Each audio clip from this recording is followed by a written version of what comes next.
The most egregious attack is that in violation of international law on nuclear facilities. Any attack on a nuclear facilities is not just a potential nuclear attack on Iran. For खुदा ना खास्ता अगर उस nuclear facility को नुकसान के नतीजे में कोई लीक होता तो वो उसका नुकसान सिर्फ ईरान तक महदूद नहीं होता. It would have consequences for all neighboring countries in the region, including Pakistan. तो हम इसको सख्ती से इस bombing को, इस हमला को कमज़ामत करते हैं. We must emphasize that an attack on nuclear facilities cannot be tolerated under any circumstances. We want to see the day where we can all live in peace, and we can only start working towards that peace if the Netanyahu regime is stopped from its illegal war with Iran, forced to abide by the terms of its withdrawal and ceasefire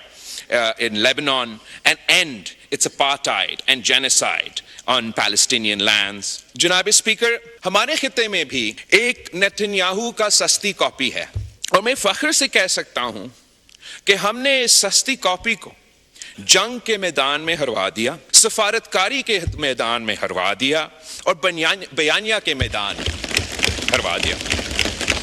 पिछले हुकूमत का 2019 में जब कश्मीर का हमला हुआ और उनका वजीर आजम यहाँ खड़ा था, मैं उधर बैठा था, और हम सब ने देखा कि उसकी रिएक्शन में हमारा वजीर आजम साहब ने उस वक्त कहा कि मैं क्या करूं, अब क्या चाहते हो कि मैं भारत के साथ जंग छेड़ दूं. कि इस दफा जब कश्मीर पे हमला हुआ, जब पाकिस्तान पे हमला हुआ, भारत के तरफ से हमला हुआ, पाकिस्तान डरा नहीं, झुका नहीं, हमने जंग की. Indus Water Treaty even today is binding on India and Pakistan.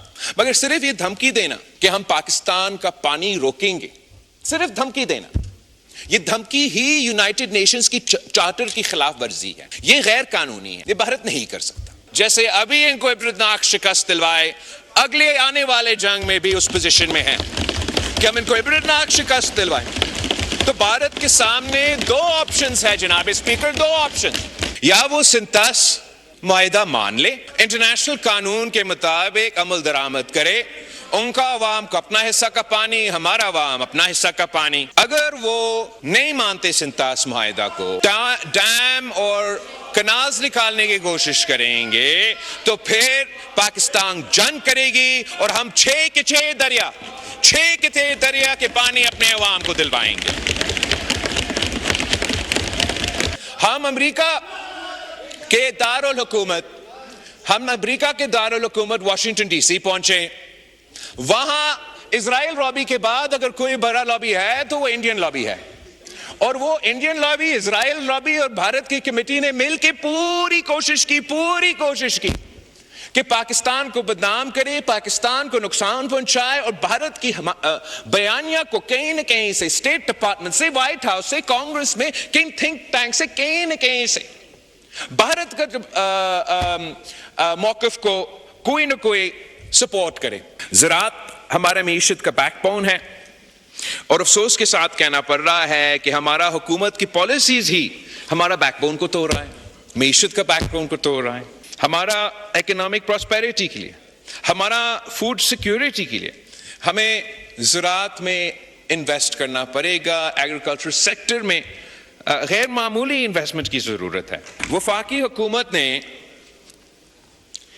IMF के कंधों इस्तेमाल करके तमाम सूबाई हुकूमतों को मजबूर किया कि ऐसे इक़दामात हम उठाए ज़राई शोबे में जिस पे हम प्राइवेटली भी तनकीद करते आ रहे हैं, पब्लिकली भी इनको मनाने की कोशिश करेंगे कि इस पे हम नज़रसानी करें. हमने किसानों को जवाब देना है. इस वक्त किसानों का मुआशी कत्ल हो रहा है.